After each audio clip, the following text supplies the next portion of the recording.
1991 সালে জানুয়ারি মাস থেকে 2024 সালের জুলাই মাস পর্যন্ত সংবিধানের 49 নম্বর অনুচ্ছেদের ক্ষমতাবলে রাষ্ট্রপতি কতজনের কারাদণ্ড মওকুফ, দণ্ড স্থগিত বা হ্রাস করেছেন তার তালিকা প্রকাশ ও প্রদানের জন্য লিগ্যাল নোটিশ পাঠানো হয়েছে।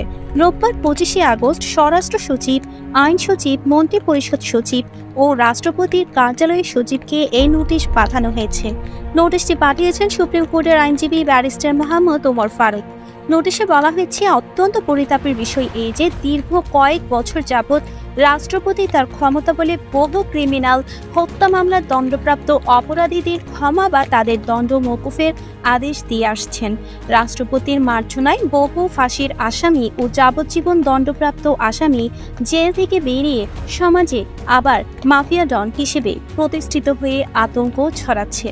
নোটিশে আরও বলা হয়েছে, রাষ্ট্রপতি কিভাবে, কোন প্রক্রিয়ায়, কাদের সুপারিশ বা তদবিরে দাগী, ঘৃণিত, কুখ্যাত সাজাপ্রাপ্তদের ক্ষমা করে বা দণ্ড মওকুফ করে দায় মুক্তি দিচ্ছেন তা একজন নাগরিক হিসেবে আমার বা আমাদের জানার অধিকার আছে।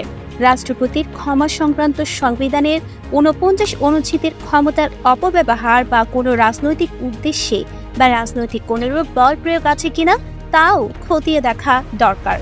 বলা হয়েছে, রাষ্ট্রপতির দণ্ড মওকুফের ক্ষমতার উৎস বা কোন আইন ধারা, তিনি কিভাবে, কোন প্রক্রিয়ায় তা করে থাকেন বা দণ্ড মওকুফের মানদণ্ড কি তা মানুষের জানা দরকার। তাই এখানে 1991 সালের জানুয়ারি থেকে 2024 সালের জুলাই মাস পর্যন্ত যতজনকে রাষ্ট্রপতি দণ্ড মওকুফ করে বা দণ্ড স্থগিত করে কারাগার থেকে মুক্তি দিয়েছেন তাদের নামে তালিকা ও কী প্রক্রিয়ায় তাদের ক্ষমা করা হয়েছে তার বিশদ বর্ণনা নোটিশ প্রাপ্তির 15 দিনের মধ্যে আমাকে প্রদান করার জন্য সবিনয় অনুরোধ করছি।